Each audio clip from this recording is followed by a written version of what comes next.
Hallelujah. प्रभु की स्तुति हो, परमेश्वर का धन्यवाद। आइए हम प्रभु की स्तुति करेंगे प्रिय, प्रभु की तारीफ करेंगे, उसकी भलाइयों को जानते हुए समझते हुए। धन्यवाद पिताजी। हालेलुया। तारीफ तारीफ तारीफ महान जीवित परमेश्वर, राजाओं के राजा, प्रभुओं के प्रभु, सर्वशक्तिमान परमेश्वर, आपका धन्यवाद। पवित्र पवित्र पवित्र पवित्र स्वामी। Hallelujah hallelujah hallelujah. धन्यवाद धन्यवाद धन्यवाद धन्यवाद धन्यवाद धन्यवाद प्रभु, आपकी स्तुति हो। हालेलुया। धन्यवाद धन्यवाद पिताजी। हालेलुया। तारीफ तारीफ तारीफ तारीफ तारीफ तारीफ तारीफ तारीफ। हालेलुया। धन्यवाद धन्यवाद धन्यवाद धन्यवाद धन्यवाद प्रभु। स्तुति स्तुति स्तुति स्तुति। हालेलुया। धन्यवाद धन्यवाद धन्यवाद धन्यवाद। तारीफ तारीफ। हालेलुया। धन्यवाद धन्यवाद धन्यवाद धन्यवाद धन्यवाद धन्यवाद धन्यवाद धन्यवाद धन्यवाद धन्यवाद। तारीफ तारीफ तारीफ। हालेलुया। रवशन रवश बरश कर रवश बन बब बरश बर विबर शकर बन ही बरश बर बन बरश बर ब शकर शकर बब बरश बन ब ही बब बरश कर बन बरश ब। हालेलुया। धन्यवाद धन्यवाद धन्यवाद धन्यवाद धन्यवाद धन्यवाद धन्यवाद। स्तुति स्तुति। हालेलुया। धन्यवाद पिताजी। हालेलुया। आज के शाम के लिए धन्यवाद करते हैं प्रभु, आपने एक बार फिर ये सौभाग्य दिया कि आपके चरणों में आ सकें प्रभु। हालेलुया। अपने हृदय पर विवेक पर आपका पवित्र लहू लगाते हैं प्रभु, जिसके द्वारा हमें हिम्मत और हियाव होता है आपके सिंहासन के सम्मुख आने के लिए प्रभु। हालेलुया।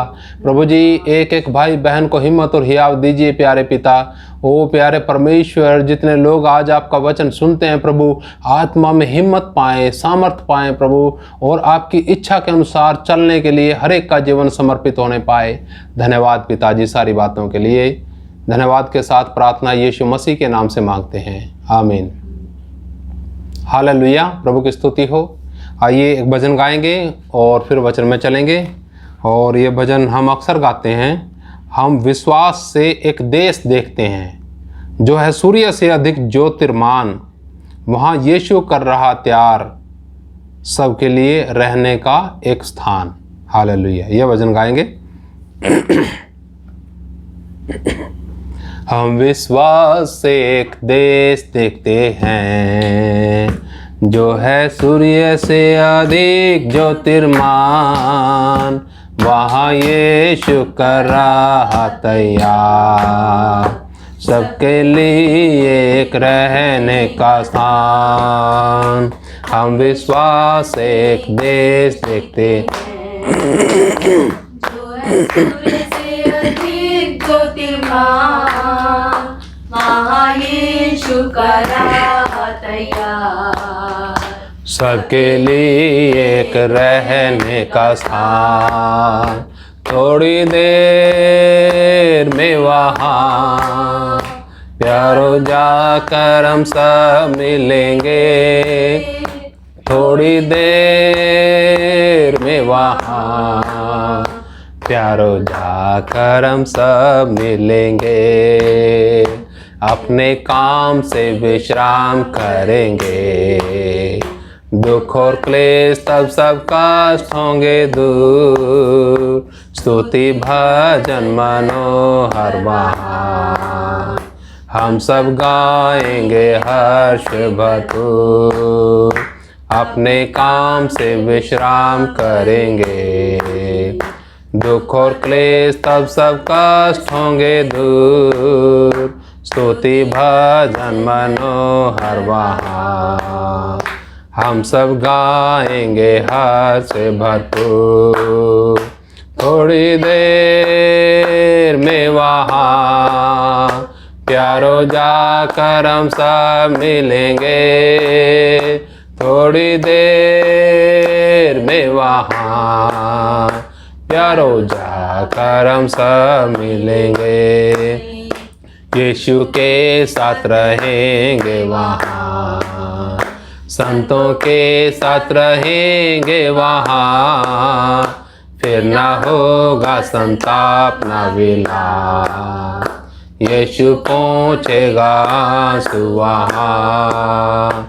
यीशु के साथ रहेंगे वहाँ, संतों के साथ रहेंगे वहाँ, फिर ना होगा संताप ना मिला, यीशु पहुँचेगा आंसू वहाँ, थोड़ी देर में वहाँ, प्यारो जाकर हम सब मिलेंगे, थोड़ी देर में वहाँ, प्यारो जाकर हम सब मिलेंगे, प्यारो जाकर हम सब मिलेंगे।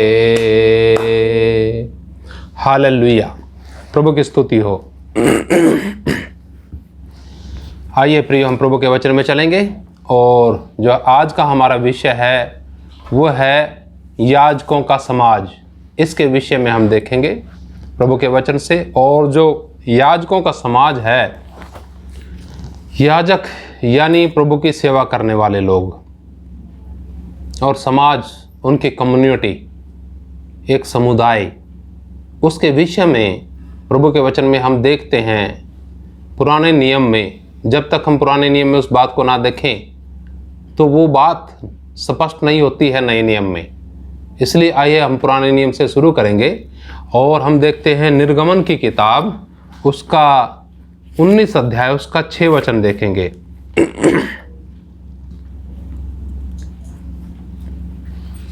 यहाँ पर हम देखते हैं प्रभु के वचन में, प्रभु कहते हैं, और तुम मेरी दृष्टि में याजकों का राज और पवित्र जाति ठहरोगे। हालेलुया। परमेश्वर की नज़र में, परमेश्वर की दृष्टि और उसके विचार में आपके लिए और मेरे लिए हजारों हजार सालों पहले, मैं ऐसा कहूँगा कि अनादिकाल से सोच में ये बात थी परमेश्वर के उसके लोग याजकों का समाज हों, उसके लोग पवित्र लोग हों। ये परमेश्वर की इच्छा थी। परमेश्वर चाहते हैं कि उसके लोग क्या हों, उसकी सेवा करें। सेवा का मतलब एक अलग है। कई बार हम समझते हैं कि लोगों की जाके सेवा करना, प्रचार करना, यही सेवा है। ये नहीं सेवा है। सेवा करना अपने जीवन को पवित्र, निर्दोष और निष्कलंक, बिल्कुल लिखा है, जीवित, पवित्र और परमेश्वर को भावता हुआ बलिदान करके चढ़ाओ, यही तुम्हारी आत्मिक सेवा है। तो अपने जीवन से सेवा शुरू होती है। प्रभु का धन्यवाद।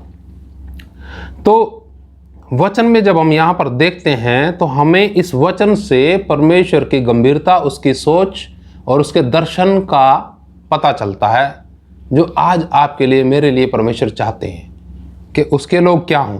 लिखा, तुम मेरी दृष्टि में याजकों का राज्य और पवित्र जाति ठहरोगे। हालेलुया। अब हम नए नियम की तरफ चलेंगे और पहला पत्रस उसका 2 अध्याय और उसका हम 5 वचन पढ़ेंगे। सबसे पहले यहाँ लिखा है वचन में, तुम भी आप जीवते पत्थरों के समान आत्मिक घर बनते जाते हो, जिससे याजकों का पवित्र समाज बनकर ऐसे आत्मिक बलिदान चढ़ाओ जो यीशु मसीह के द्वारा परमेश्वर को ग्रहण हो। हालेलुया। प्रभु का धन्यवाद। प्रभु, यहाँ पर भी हम देखते हैं परमेश्वर चाहते हैं कि उसके लोग याजकों का पवित्र समाज बनकर ऐसे आत्मिक बलिदान चढ़ाएं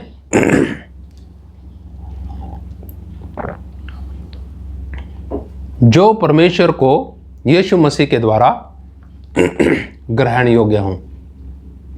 यहाँ पर परमेश्वर के विचार को हम देखते हैं कि परमेश्वर चाहते हैं कि उसके लोग याजकों का समाज। कई लोग हम देखते हैं, लोग ऐसा सोचते हैं कि ये भी, इधर भी सेवा करने वाला पास्टर, उधर भी पास्टर, उधर भी पास्टर, ये सारे पास्टर होंगे तो सुनेगा कौन। ये विचार परमेश्वर की तरफ से नहीं है। ये विचार स्वयं की बुद्धि की तरफ से या दुष्ट की तरफ से हो सकता है, परंतु परमेश्वर का विचार तो यह है कि परमेश्वर की दृष्टि में उसके लोग पवित्र हों और याजकों का समाज बन के जैसा परमेश्वर को पसंद हो वही बलिदान चढ़ाएं। यानी जैसा परमेश्वर की इच्छा हो उसके अनुसार अपने जीवन को जिए और परमेश्वर की योजना में शामिल हों। आइए एक और पढ़ते हैं, इसी का 9 वचन से हम देखेंगे। लिखा वचन में, पर तुम एक चुना हुआ वंश और राजपदधारी, याजकों का समाज और पवित्र लोग और परमेश्वर की निज प्रजा हो। यहाँ पर कुछ उपाधियां दी गई उन लोगों के लिए जो प्रभु यीशु मसीह के ऊपर विश्वास करते हैं। बहुत से सेवकों ने विश्वास करने वालों को परमेश्वर के वचन की गहराई के भेद नहीं बताए। उन लोगों को नहीं बताया कि परमेश्वर ने हमें चुना हुआ है, हम परमेश्वर के चुने हुए लोग हैं और परमेश्वर चाहते हैं कि हम क्या हों, याजकों का समाज बने। जैसा प्रभु के वचन में अभी हम पढ़ रहे हैं, याजकों का समाज और पवित्र लोग और क्या, उसकी निज प्रजा हों। हालेलुया! कितना अद्भुत बात है परमेश्वर की तरफ से, कितना अद्भुत ये वायदा भी कह सकते हैं, इसको इच्छा भी कह सकते हैं परमेश्वर की, कि हम याजकों का समाज बने। और उसके बाद क्या करना है, उसके बाद लिखा है, इसलिए कि जिसने तुम्हें अंधकार में से अपनी ज्योति में, अद्भुत ज्योति में बुलाया है, उसके गुण प्रगट करो। हालेलुया! परमेश्वर के बुलाए हुए अगर आप हैं प्रियो, जितने भी लोग आप प्रभु का वचन सुन रहे हैं, ध्यान से सुनिएगा। कई लोग बिल्कुल अपने अंदरूनी जीवन में हारे हुए हैं। उन लोगों ने पक्का ठान लिया कि सुनूंगा वचन मैं परमेश्वर का, सुनूंगा वचन जरूर यूट्यूब पे, पर करूंगा अपने मन की, करूंगा अपनी अभिलाषा पूरी।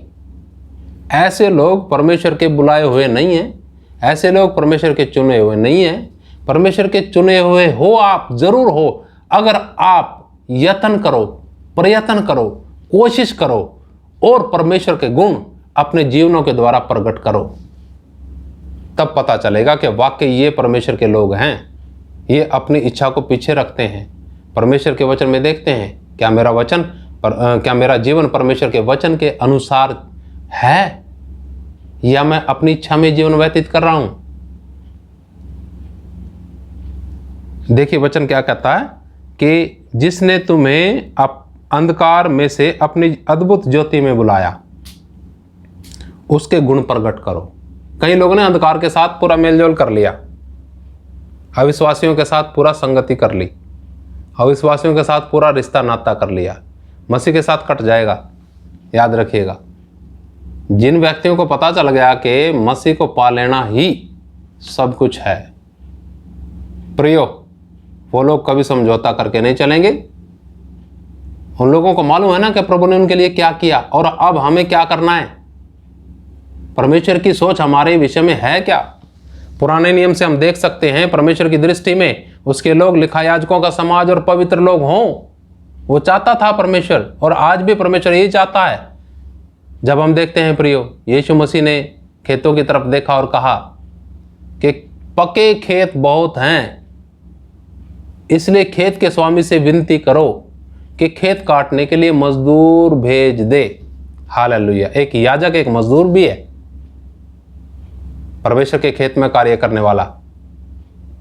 यीशु मसीह की इच्छा है प्रियो, परंतु आपकी इच्छा क्या है, हमारी इच्छा क्या है। हमने यीशु मसीह पर विश्वास किया, हम उसका वचन सुनते हैं। क्या हमारे विचार, क्या हमारी इच्छाएं हमने इग्नोर की हैं या उन्हीं को पूरा करने में लगे हुए हैं। आइए देखें थोड़ा हमें मसीह को देखते हुए क्या करना चाहिए, जबकि यहाँ पर स्पष्ट लिखा है कि तुम याजकों का समाज, उसके निज प्रजा, उसके चुने हुए लोग हो। तो तुम्हें क्या करना चाहिए, यहाँ पर स्पष्ट लिखा है कि तुम्हें अंधकार में से अपनी ज्योति में जिसने बुलाया है उसके गुण प्रकट करो। हालेलुया! प्रभु का धन्यवाद। आइए थोड़ा और देखते हैं इसी का 4 अध्याय और 4 अध्याय में हम देखेंगे 2 वचन से, ताकि भविष्य में अपना शेष शारीरिक जीवन मनुष्यों के अभिलाषाओं के अनुसार नहीं वरन परमेश्वर की इच्छा के अनुसार व्यतीत करें। अगर शुरू से पढ़े तो अच्छा लगेगा। 4 अध्याय का 1 वचन से शुरू करता हूं। इसलिए जबकि मसीह ने शरीर में होकर दुख उठाया, तो तुम भी उसी मनसा को हथियार के समान धारण करो, क्योंकि जिसने शरीर में दुख उठाया वह पाप से छूट गया, ताकि भविष्य में अपना शेष शारीरिक जीवन मनुष्यों की अभिलाषाओं के अनुसार नहीं, वरन परमेश्वर की इच्छा के अनुसार व्यतीत करें। क्योंकि अन्य जातियों की इच्छा के अनुसार काम करने और लुचपन की बुरी अभिलाषाओं, मतवालापन, लीला क्रीड़ा, पियक्कड़पन और घृणित मूर्ति पूजा में जहाँ तक हमने पहले समय गंवाया वही बहुत हुआ। हालेलुया। यहाँ पर एक रोड मैप जिसे कहते हैं, एक नमूना हमें मिल जाता है। जब प्रभु कहते हैं हमें कि तुम एक चुना हुआ वंश, याजकों का समाज हो, और उसकी ज्योति, उसके गुण, जिसने तुम्हें अंधकार से बुलाया उसके गुण क्या करो, प्रकट करो। तो क्या करना है प्रियो? जा करके हम अपनी मनमर्जी करने लगे, मर्जी से चलूंगा अपनी, वचन सुनूंगा प्रभु का। कैसे विश्वासी हैं, कैसी भेड़ हैं। जो अद्भुत कार्य परमेश्वर ने आपके जीवन के अंदर किया, उद्धार का कार्य, छुटकारा का कार्य, वो जाता रहेगा और हमेशा के लिए नरक की आग इंतजार करेगी फिर, जहां पर हमेशा हमेशा तड़पना है। वहां से छूट नहीं पाएगा कोई। इसलिए आप समझ लीजिएगा परमेश्वर ने आपके जीवन के अंदर क्या काम किया और अब हमें करना क्या है, और हमारा जीवन परमेश्वर को कैसे पसंद है, हमारे जीवन से परमेश्वर चाहते क्या हैं। बहुत से लोग इन बातों को नहीं समझते। बहुत से लोग इस बात को बिल्कुल स्पष्ट है कि हमें क्या चाहिए। उनको उनकी इच्छाएं स्पष्ट नजर आएंगी, एक के बाद एक के बाद एक के बाद दूसरी, एक के बाद दूसरी। पर परमेश्वर की इच्छा के बारे में पूछ लें, जो उनकी जुबान खुलेगी। कारण क्या है? पूरे मोह माया जाल में फंसे हुए हैं। परमेश्वर ऐसा अनुग्रह करे, ऐसी दया करे, ऐसी कृपा करे। जितने हमारे भाई और बहन सुन रहे हैं वचन YouTube पर, परमेश्वर एक एक के जीवन के अंदर उद्धार का कार्य पूर्ण करे, और आप भी अंत तक धीरज धरें, प्राण देने तक विश्वास योग्य रहें, ताकि आपके जीवन के अंदर परमेश्वर अपना कार्य करे। आप उन अभिलाषाओं को, उन मनोकामनाओं को, उन लालसाओं को जो विनाश के समुद्र में डुबो देती हैं एक विश्वासी को, प्रियो, उन्हें समझते हुए अपने आप को उनसे बचाएं। क्योंकि हमारा एक ऊंचा ओहदा है, हमारा एक ऊंचा पद है, याजकों का समाज, जो दूसरों को राह दिखाता है, जो परमेश्वर के साथ मुलाकात कराता है। प्रियो, जिसकी परमेश्वर के साथ मुलाकात हो गई, जिसके जीवन के अंदर, जिसने वाकई मसीह को ग्रहण किया, मसीह के अनुसार चलता है, मसीह पर विश्वास करता है, वह संतुष्ट है। किसमें? मसीह की इच्छा में, मसीह की योजना में, अपनी इच्छा योजना में नहीं। जांचिएगा अपने जीवन को। अगर कहीं आपके अंदर भी कोई ऐसी कड़वी जड़ या अभिलाषा या और रोकने वाली बात है, तो प्रभु के सामने घुटने पर रोइएगा, क्षमा मांगिएगा और बोलिएगा, प्रभु मैं इस संसार में फंसना नहीं चाहता, मैं इस भौतिक संसार में फंस के अपना उद्धार नहीं खोना चाहता। प्रभु आपने मेरे लिए जान दी, मेरे पापों की कीमत चुकाई। जैसे यहाँ पर वचन में लिखा, हमने पढ़ा यहाँ वचन में कि इसलिए जबकि मसीह ने शरीर में होकर दुख उठाया, तो तुम भी उसी मनसा को हथियार के समान धारण करो। प्रिय, मसीह ने दुख क्यों उठाया? उसने कोई गलत काम किया था? मसीह ने कोड़े क्यों खाए? उसने कोई चोरी की थी, हत्या की थी, गाली दी थी, किसी को मारा था? क्या अपराध था मसीह यीशु का कि उसको क्रूस पर चढ़ाया जाए और क्रूस पर चढ़ा करके उसके जो है लहू की एक एक बूंद समाप्त कर दी जाए? आपके पाप की कीमत चुकाने के लिए, मेरे पाप की कीमत चुकाने के लिए यीशु मसीह ने अपने लहू की एक एक बूंद बहा दी। प्रियो, आपको जो उद्धार मिला है, हो सकता है आपको उसका एहसास भी ना हो। अगर आप दुनिया की बातों में, संसार की बातों में, संसार के साथ मित्रता में लगे हुए हैं, तो क्या होगा? एहसास होगा। धीरे धीरे करके ये अभिलाषाएं, और ऐसे लोग जिनके बीच में आप अगर रहते हैं, कुछ लोग वो खींच लेंगे आपको अपनी तरफ। अगर आप मसीह में मजबूत नहीं है, अगर आप नहीं जानते कि मेरा पद क्या है, मैं चुना हुआ हूँ मसीह का, मसीह के लिए, मसीह के द्वारा चुना और मसीह के लिए चुना गया, और मसीह ने कैसे चुनाव किया, कैसे छुटकारा किया, ये सब कुछ प्रभु के वचन में लिखा है। इसलिए क्या करना है अब हमें, तीसरे वचन में लिखा, क्योंकि अन्य जातियों की इच्छा के अनुसार काम करने और लुचपन की बुरी अभिलाषाओं और मतवालापन, लीला क्रीड़ा, पियक्कड़पन और घृणित मूर्ति पूजा में जहां तक हमने पहले समय गंवाया, लिखा वही बहुत हुआ। कभी किसी की सुन ली, कभी किसी की सुन ली, कभी सुनते हैं प्रभु का वचन पर करते हैं मन की या दूसरों की। सोचिए क्या होगा, क्या मसीह के साथ जान पहचान होगी? मसीह कहेगा कि वेरी गुड, तूने दुनिया में बड़ा अच्छा कार्य किया और अब आजा अनंत काल तक आराम में। अनंत काल का आराम अभी बाकी है प्रियो, पर कुछ लोग उस आराम से वंचित रह जाएंगे। कौन लोग रहेंगे देखेगा। पढ़ते हैं हम इब्रानियों की पत्री 4 अध्याय उसका 16 वचन, फिर हम समाप्त करेंगे। 4 का 16, फिर समाप्ति की तरफ जाएंगे।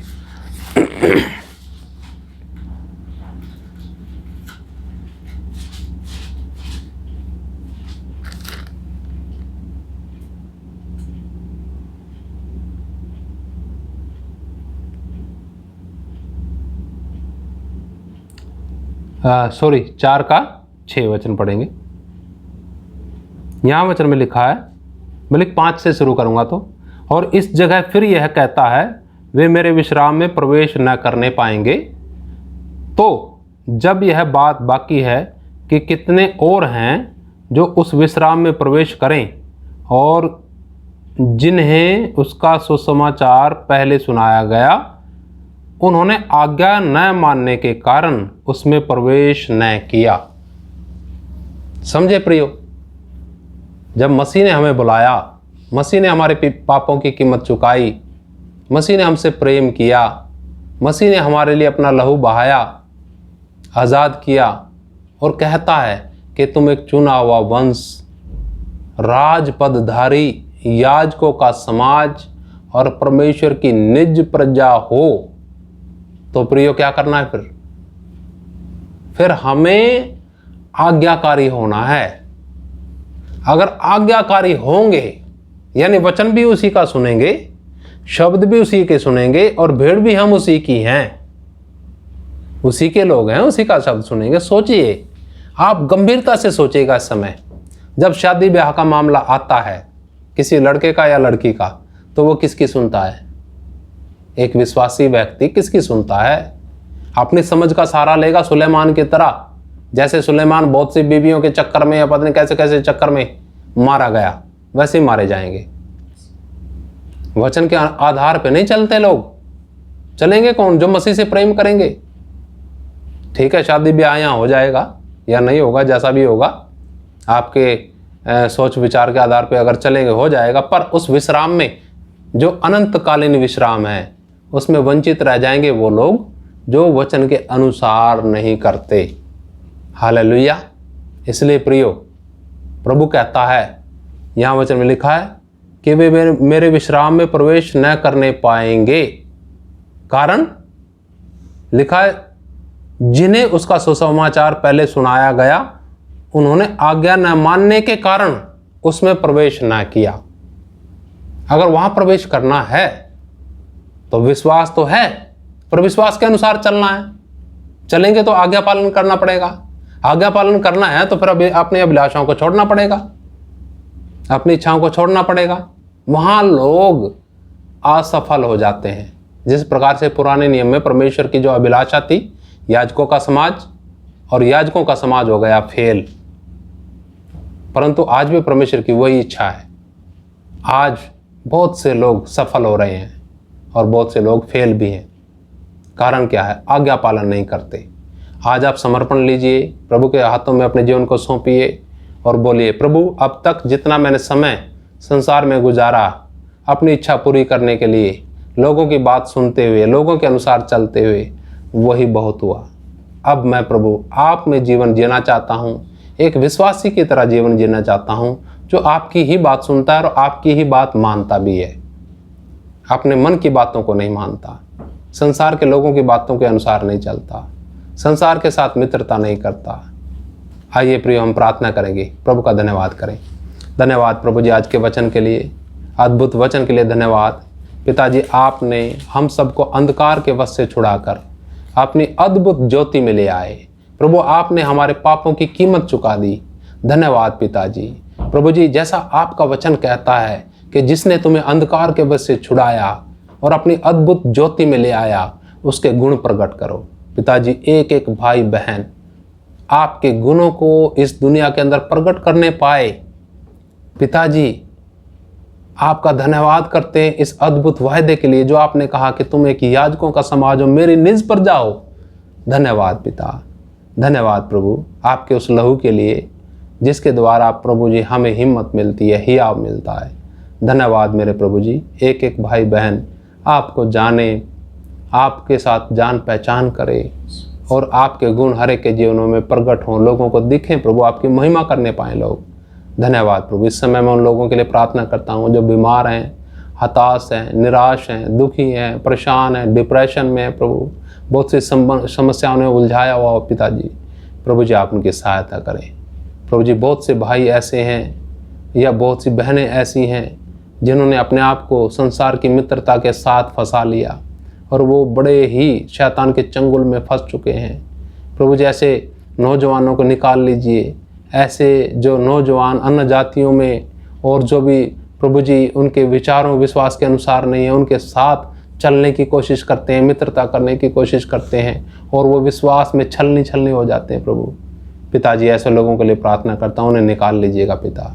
आपके बच्चे हैं प्रभु, ना समझ हैं पिता, समझ दीजिए प्रभु। आपके वचन के अनुसार जीने के लिए प्यारे प्रभु हर एक के जीवन के अंदर आप इच्छा डाल दीजिए प्रभु जी। आज ही लोग समर्पण करें कि हम अपनी इच्छा के अनुसार नहीं, परंतु हम उसके अनुसार चलेंगे जिसने हमें अंधकार के वश से छुड़ाया। धन्यवाद पिता, सब कुछ आपके हाथ में सौंपते हैं। धन्यवाद के साथ प्रार्थना यीशु मसीह के नाम से मांगते हैं, आमीन। हालेलुया। प्रभु का धन्यवाद, परमेश्वर की स्तुति हो। प्रभु की तारीफ करते हैं। सबको जय मसीह की। मारनाथा।